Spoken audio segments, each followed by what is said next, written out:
সৃষ্টির মধ্যে পশু পাখির মধ্যে সব থেকে লম্বা হায়াত পায় হলো কাক। শত শত বছর বাঁচে, শত বছর বাঁচে একটা কাক। নবীজির হাদিসের মধ্যে আছে এরকম ভাবে হায়াতুল হায়াওয়ান কিতাবের মধ্যে আল্লামা কামারউদ্দিন জামির রাহমাতুল্লাহ ওনার কিতাবের মধ্যে কাকের বর্ণনা দিয়েছে। কাক শত বছর পর্যন্ত বাঁচে। এই একটা কাক জন্মগ্রহণ করলো, ডিম থেকে মাত্র বাচ্চা ফুটলো, বাচ্চা ফোটার পরে এই পাখিটা কাকটা উড়াল দেওয়া শুরু করলো।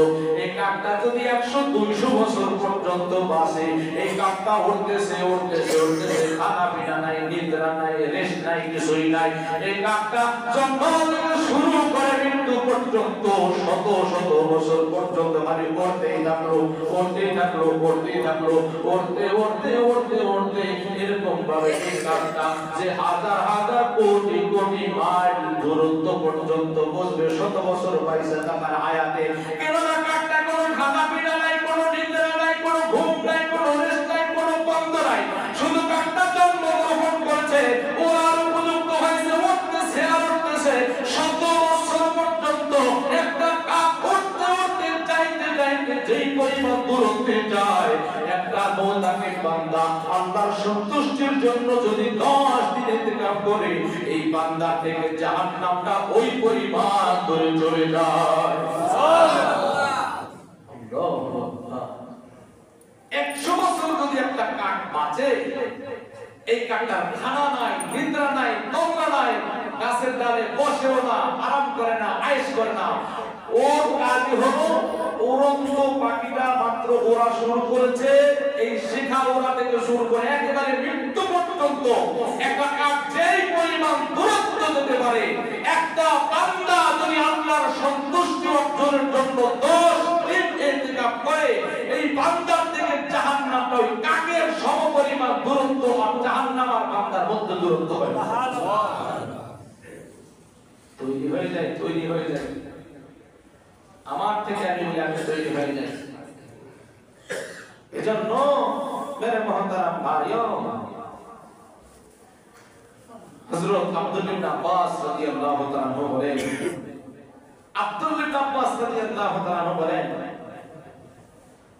ইতিকাফের জন্য তৈরি হয় না। বুখারী শরীফের হাদিস, বুখারীর বর্ণনা, প্রত্যেকটা মানুষের উচিত ইতিকাফের জন্য তৈরি হওয়া। মাহে রমজানের শেষ দশক, সুন্নতে মুআক্কাদায়ে কিফায়া, কেউ না করলে পুরো মহল্লাবাসী গুনাহগার হবে। গুনাহ থেকে যদি বাঁচতে হয়, এজন্য আমরা ইতিকাফ করতে হবে। সমস্ত এলাকাকে গুনাহমুক্ত রাখতে পারে আমাকে ইতিকাফ করতে হবে, আপনাকে ইতিকাফ করতে হবে। এই ইতিকাফ আরেকটা হাদিস শরীফের মধ্যে আছে, আল্লাহ সন্তুষ্টির অর্জনের জন্য যদি কোনো বান্দা একদিন বা অল্প সময় ইতিকাফ করে, বান্দা থেকে জাহান্নাম 3 খন্দক দূরে চলে যায়। সুবহানাল্লাহ। এক খন্দকের দূরত্ব হচ্ছে আসমান এবং জমিনের দূরত্ব। সুবহানাল্লাহ। এজন্য ইতিকাফ করা যায়। ইতিকাফ করতে হবে, আজকে বসতে হবে। আজকে বেশি রমজান, আজকে আসরের পরে সূর্য ডোবার আগে আল্লাহর সন্তুষ্টির জন্য গুনাহ মাফের উদ্দেশ্যে এই 10টা দিন অবস্থান করা এই মসজিদে আজকে বসতে হবে। এজন্য আমরা তৈরি হয়ে যাই। ছেলে সন্তান, স্ত্রী পুত্র যারা আছে মাশওয়ারা করে, আমার গুনাহের মাফের জন্য, আমার অপরাধের জন্য, আমার পাপ মাফের জন্য, আল্লাহর সন্তুষ্টির জন্য আমি 10টা দিন ইতিকাফ করব। মাশওয়ারা করে আজকে তৈরি হয়ে যাওয়া। এরপরে এই দশকের মধ্যে আগামী জুমার আগে আসছে আবার শবে কদর, তাও বৃহস্পতিবার, দিবাগত রাত। এটাও দামি এক রজনী। লাইলাতুল কদরি খায়রুম মিন আলফি শাহর। এই শবে কদর যার নসিব হইয়া যায়, বলে এই শবে কদরের রাতটি এক রাতের ইবাদত করলে কি ফায়দা? বলে লাইলাতুল কদরি খায়রুম মিন আলফি শাহর, 1000 মাস আল্লাহর কাছে এই রাত্রিটা অনেক গুরুত্বপূর্ণ। সুবহানাল্লাহ। 1000 মাস পাইতে হলে কমসে কম 83 বছর 4 মাস সময়। 83 বছর 4 মাসের সওয়াব আল্লাহ তাআলা একদিনে দান করে। এলাকার কেউ যদি সবে কদর নসিব না হয়, কেউ যদি না পায়, তবে এতেকা বলায় পাবে, তাই না? এই রাতে সে শুয়ে শুয়ে জিকির আজকার করে, বসে বসে তালিম করে, তালিম শুনে, কোরআন শরীফ পড়তে পারলে তো আলহামদুলিল্লাহ কোরআন শরীফ পড়ে। কেউ নসিব না হলেও যিনি ইতিকাফ করে মুতাকিফ, ওনার সবে কদর নসিব হয়। হযরত আব্দুল্লাহ ইবনে আব্বাস রাদিয়াল্লাহু তাআলা আনহু বলেন, হে আমার উম্মত, হে উম্মত, নবীর উম্মতরা ভালো করে শোনো, ভালো করে শোনো। আমি রাসূলুল্লাহ সাল্লাল্লাহু আলাইহি ওয়াসাল্লামকে দেখেছি, উনি রমজানের শেষ 10 ইতিকাফ করেছেন। আর ইতিকাফের মধ্যে থাকা অবস্থায় সে কি করেছে? এরকম ভাবে সবে কদর অন্বেষণ করেছে, খুঁজেছে। হে মানুষের, এই সবে কদর আসে, সবে কদর আসে, অবশ্যই আসে বলে যারা এরকম ভাবে কি করে, যারা এই ইতিকাফের মধ্যে থাকে, এদের সবে কদর নসিব হয়, এদের কপালে সবে কদর জোটে। এজন্য আমার জোটতে পারে, নাও জোটতে পারে। আব্দুল্লাহ ইবনে আব্বাস রাদিয়াল্লাহু তাআলা আনহু বলেন, মানুষের এই সবে কদর পাইছো কি পাও নাই, কেমনে তোমরা সিলবা সিলটো মাসেনি। আব্দুল্লাহ ইবনে আব্বাস রাদিয়াল্লাহু তাআলা আনহু নবীর হাদিসের ভার দিয়ে বর্ণনা করেন, হে মানুষের, সবে কদর পাইলা কিনা? সবে কদর শুধু 26 দিন বা 27 রাত্রি একদিন খুঁজবা না, এই সবে কদর খুঁজবা হলো 5 দিন। এই বেজর রাত্রিতে খুঁজবা 21 রাত্রি, এরকম 23 রাত্রি, 25 রাত্রি, 27 রাত্রি, 29 রাত্রি, এই 5টা দিন বেজর রাত্রিতে তোমরা সবে কদর অন্বেষণ করবা, সবে কদর খুঁজবা। এই সবে কদর যদি খোঁজো, অবশ্যই তোমার নসিব হয়ে যাবে, বেজর রাত্রিতে সবে কদর হবে।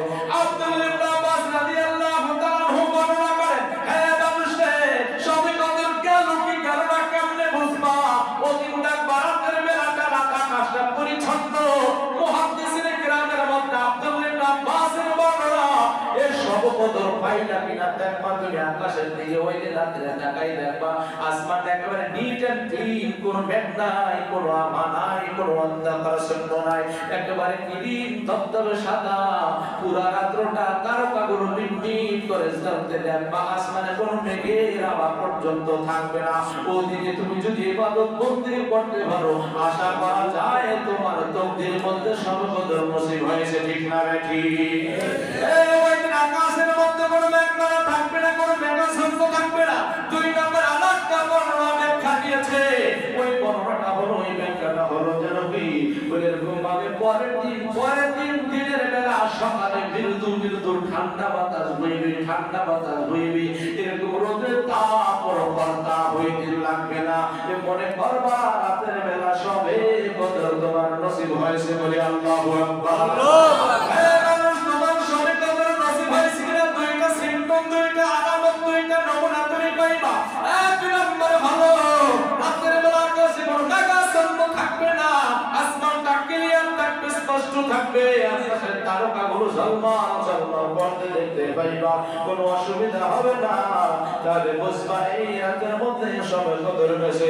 এটা হতে পারে 21 রাত, হতে পারে 23 রাত, হতে পারে 25 রাত, হতে পারে 27 রাত, হতে পারে 29 রাত, বেজর রাত্রির মধ্যে সবে কদর যাবে। আর একটা নিদর্শন, আর একটা সিম্পটম হলো, এই সিম্পটমটা হলো যে পরের দিন সকালবেলা সূর্যের তাপ পরপর তাপ হবে না।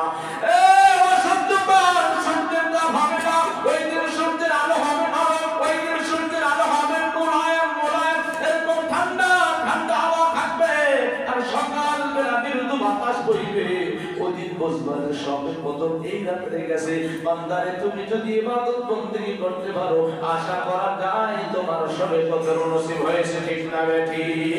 এজন্য তানাজ্জালুল মালাইকাতু ওয়ার রূহ, তানাজ্জালুল মালাইকাতু ওয়ার রূহ ফিমা বিইذن রাব্বিহিম মিন কুল্লি আমর, সালামুন হিয়া হাত্তা মাতলাইল ফজর। এই কমারা ফজর পর্যন্ত বহাল থাকে, এরকম ভাবে চলতে থাকে, চলতে থাকে। এই কারণ কি জানোনি? এই কারণ কি জানোনি? ভালো করে শোনো, ভালো করে শোনো। তানাসারুল মালাইকাতি ওয়ার রূহ। এই রমজান